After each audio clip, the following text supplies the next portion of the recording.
On a breezy Saturday morning in a small American town, the sharp clink of a wrench echoed out of Charlie's garage.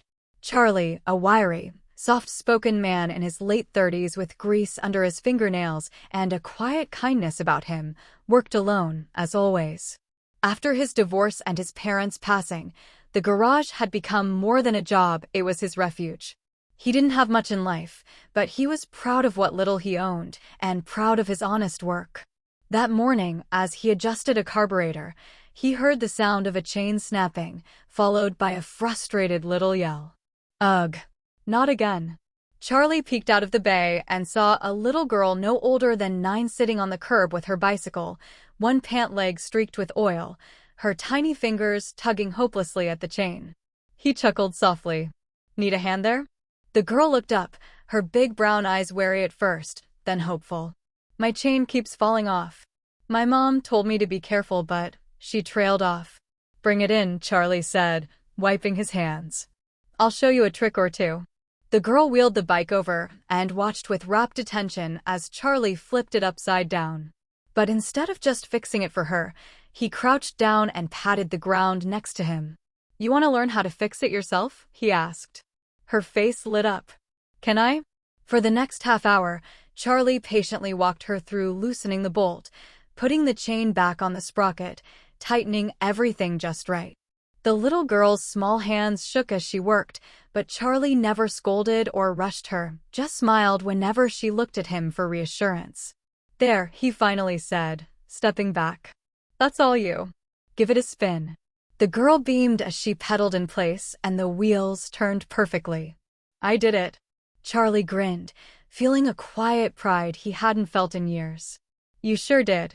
As she wheeled her bike back outside, she stopped and looked up at him shyly. Thank you, mister. Most grown-ups just do it for me. Nothing wrong with learning something new, Charlie said. He didn't notice the sleek black SUV parked just across the street. Or the woman standing beside it, arms crossed, watching him closely.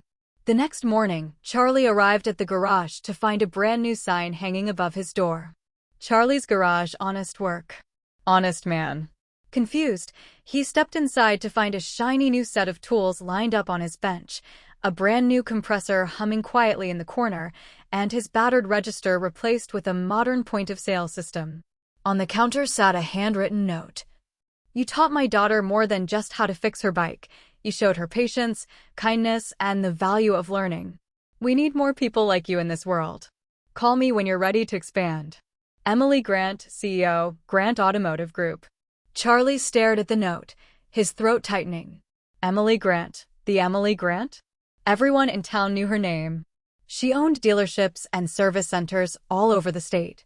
He stepped outside, and there, on the curb where the little girl had sat the day before, was a bouquet of sunflowers. Just then, the same SUV pulled up, and the little girl jumped out. I told you, Mom. He's the nicest mechanic ever. Emily stepped out next, offering her hand with a warm smile. She wasn't wrong. Charlie shook her hand, still stunned. We could use someone like you to train our teams, Emily said gently. But even if you're happy staying right here, consider this a thank you. You reminded me what real service looks like. The little girl grinned and chimed in, you taught me I can do stuff on my own.